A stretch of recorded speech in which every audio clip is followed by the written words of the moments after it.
The rounds of the soul, 12th round in the divine will, Jesus in Egypt. My dear infant Jesus, you have now arrived in Egypt, accompanied by Joseph and Mary, and I realize that you have endured continual sorrows and tears, as you have been completely forgotten and abandoned by all. The three of you are forced to enter a small run-down hut that has been poorly repaired and is exposed to the wind and rain, as no one in the world has offered you a decent place to stay. Oh, how you sob, my tender infant Jesus, in seeing your little humanity experience the same rejection as your adorable will. No soul freely offers your divine will an indwelling, in whom you wish to reside and reign. Although you have come to earth to offer your will to souls, it remains unheeded and is left wandering about in search of a loving response.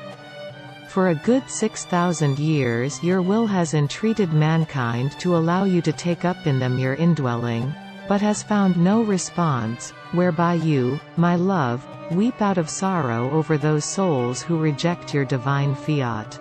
My heavenly infant Jesus, I see that while our mother weeps with you, she hides her own tears to quiet your crying and offers you her beautiful soul as a perpetual indwelling of your divine will.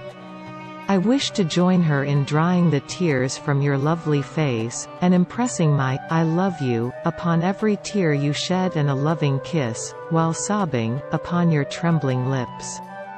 I implore your divine fiat and offer my heart to your eternal fiat as its perpetual indwelling.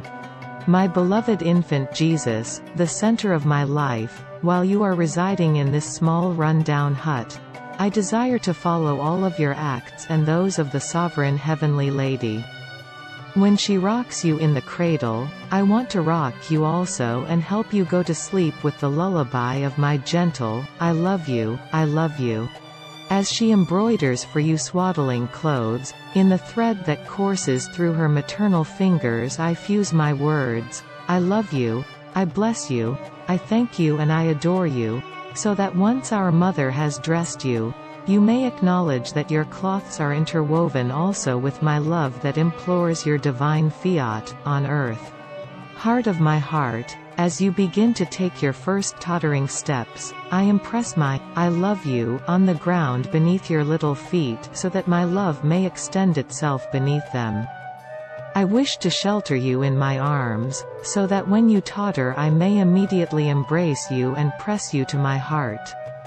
My heavenly infant Jesus, I see that no sooner have you been weaned, than you begin to walk on your own. Although very small, you draw away from your mother, to go pray in solitude. You bend your little knees on the bare ground and, with your arms open, pray and weep for the salvation of mankind, imploring with ardent sighs the reign of the kingdom of your divine will, on earth. Oh, how fast your little heart beats, as though it is about to burst from ardent love and sorrow. My little Jesus, allow me to place my "I love you" under your little knees so that my "I love you" may soften the ground and make it less hard on your tender limbs. Allow me to impress my "I love you" between your open hands and support your little arms with mine, so that you may not endure any discomfort. And while I support you, my darling infant Jesus, take me in your little arms and offer me to the Heavenly Father as the little daughter of your will, and grant me the grace of always allowing your will to reign in me and in all souls.